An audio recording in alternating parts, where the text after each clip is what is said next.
आदाब। उर्दू खबरनामे में आपका खैर मकदम है। पहले नजर सुर्खियों पर।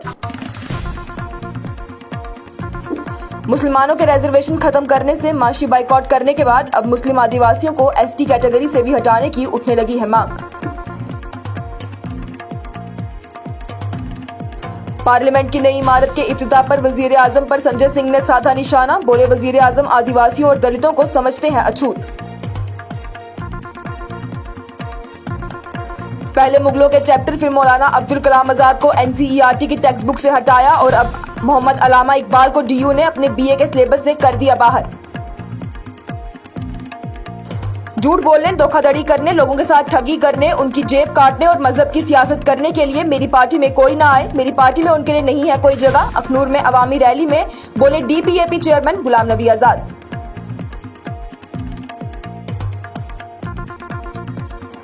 नरेंद्र मोदी के पार्लियामेंट की नई इमारत के इफ्तिताह करने पर भड़के जयराम रमेश। बोले खुद की तारीफ करने वाला वजीर आजम जो शायद ही कभी पार्लियामेंट की कार्रवाई में मशगूल हुआ हो, वो 2023 में पार्लियामेंट की नई इमारत का कर रहा है इफ्तिताह।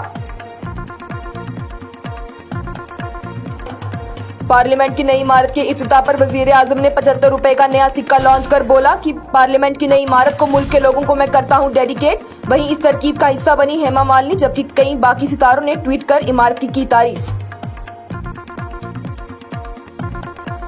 माता खीर भवानी मंदिर में श्रद्धालुओं का लगा जमावड़ा। हिंदू मुस्लिम बिरादरी आपस में मिलकर मना रहे हैं जश्न। महबूबा मुफ्ती समेत एडीजीपी कश्मीर भी पहुंचे थे मंदिर।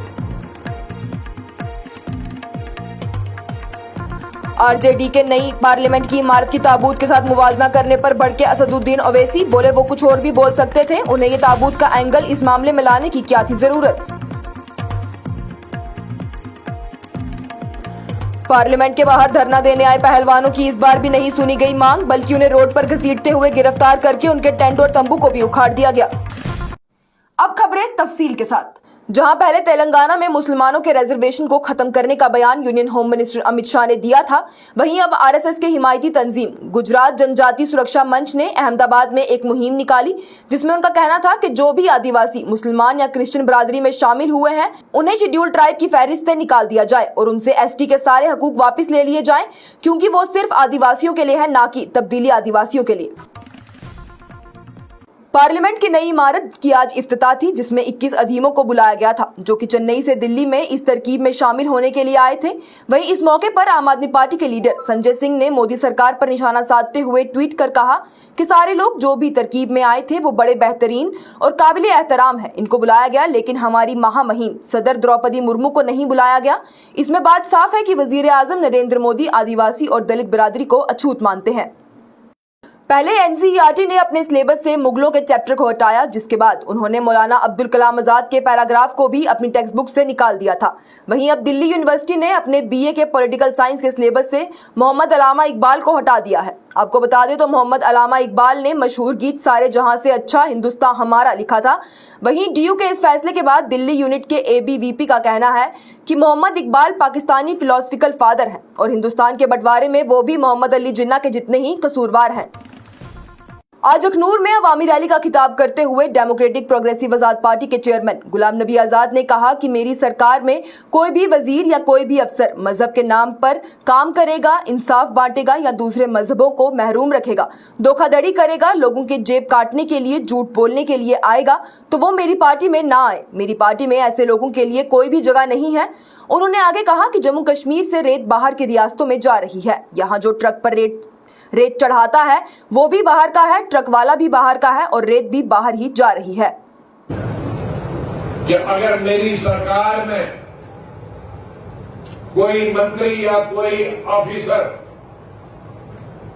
धर्म के नाम पर इंसाफ बांटेगा, धर्म के नाम पर, वो हिंदू है तो खाली हिंदू का काम करेगा, मुसलमान है मुसलमान का काम करेगा, सिख है सिख का काम करेगा।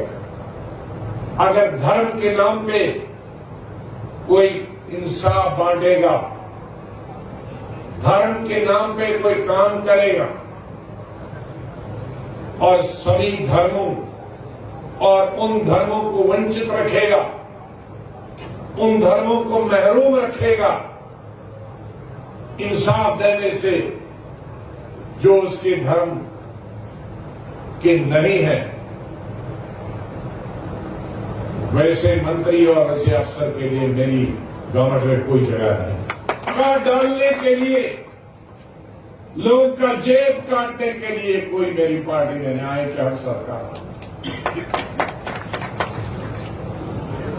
इनका करने के लिए कोई मेरी पार्टी में जो सत्ता में आए हुई हो, हम और करें।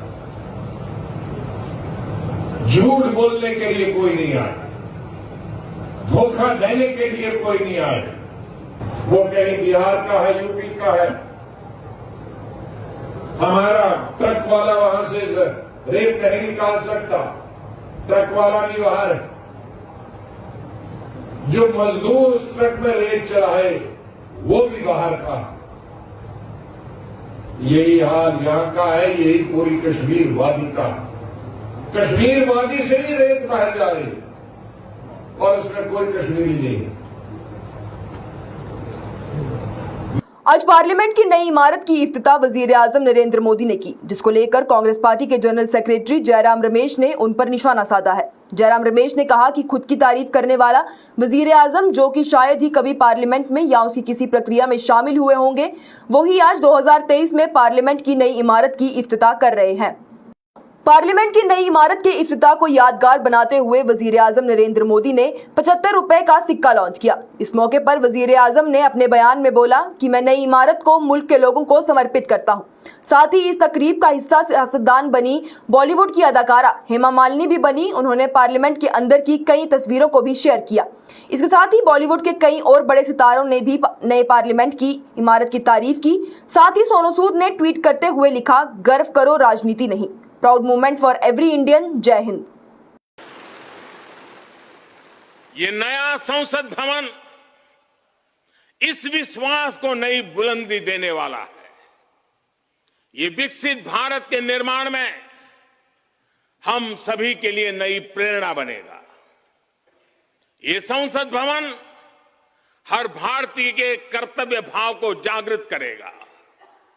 मुझे विश्वास है इस संसद में जो जनप्रतिनिधि बैठेंगे वे नई प्रेरणा के साथ लोकतंत्र को नई दिशा देने का प्रयास करेंगे।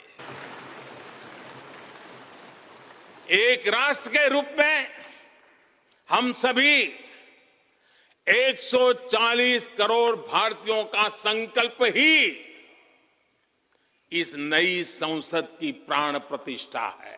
श्रीनगर के तुलमुल इलाके में वाक़ माता खीर भवानी मंदिर में आज श्रद्धालुओं का जमावड़ा लगा हुआ है। आपको बता दें तो इस मेले में शामिल होने के लिए जम्मू से भी 2 दिन पहले 60 के करीब श्रद्धालुओं से भरी बसें गई थी। वहीं इस मेले में आपसी भाईचारे को दर्शाते हुए हिंदू मुस्लिम दोनों ही बिरादरियां आपस में मिलकर जश्न मना रही हैं। साथ ही इस मौके पर पीपल्स डेमोक्रेटिक पार्टी की सदर महबूबा मुफ्ती समेत एडीजीपी कश्मीर भी माता के मंदिर में दर्शन के लिए पहुंचे थे। जब ये लोग बाइज्जत तरीके से कश्मीर वापस आए और हम फिर से मिलजुल के एक दूसरे के साथ रहें, क्योंकि हम आपस में भाई भाई हैं, हम एक ही जगह के रहने वाले हैं और इन्हीं के आने से कश्मीर जो है दोबारा जिंदा हो जाएगी। लोगों के मदद से प्रशासन ने, पुलिस ने पूरी अच्छा अरेंजमेंट किया है, काफ़ी लोग आए।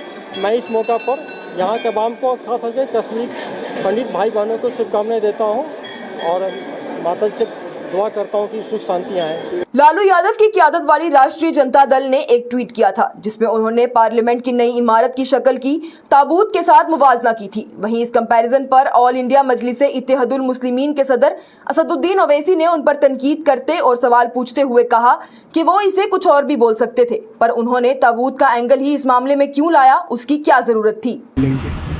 अब उनका क्या, उनके बारे में क्या बोले, उनका कोई स्टैंड ही नहीं है। जो पुरानी बिल्डिंग थी उसमें दिल्ली फायर सर्विस का क्लियरेंस भी नहीं था। एक ज़माने में जब लेट मुलायम सिंह यादव अपने उस बिल्डिंग में अपने पार्टी के ऑफिस में बैठकर खाना खा रहे थे तो उसका एक हिस्सा गिर गया था उनके ऊपर, बड़ा कंट्रोवर्सी हुई थी। अब उसको ताबूत क्यों कह रहे हैं? वो किसी और मिसाल दे सकते थे ना, और मिसाल दो, उसमें भी आप कोई एंगल लाते हैं। तो वो क्या क्या बोलते हैं, कभी सेकुलर बोलते हैं तो कभी फिर बीजेपी से निकला हुआ नीतीश कुमार को अपना मुख्यमंत्री बना लेते हैं, तो उनका छोड़िए, उनका तो पिछले एक महीने से दिल्ली के जंतर मंतर पर बैठे मुल्क के पहलवान आज पार्लियामेंट की नई इमारत के बाहर धरना लगाने आए थे। उनके धरने में उनका साथ देने के लिए आने वाले तंजीमों को धरने की जगह पर पहुंचने से पहले ही रोककर गिरफ्तार कर लिया गया। वहीं फिर भी पार्लियामेंट के बाहर धरना देने आए पहलवानों को पुलिस ने घसीटते हुए गिरफ्तार किया। साक्षी मलिक, विनेश फोगाट, बजरंग पुनिया समेत बाकी सभी पहलवानों को हिरासत में ले लिया गया है। इतना ही नहीं, दिल्ली पुलिस ने बाद में जंतर मंतर पर जाकर पहलवानों के लगाए हुए टेंट्स और तंबुओं को भी उखाड़कर फेंक दिया।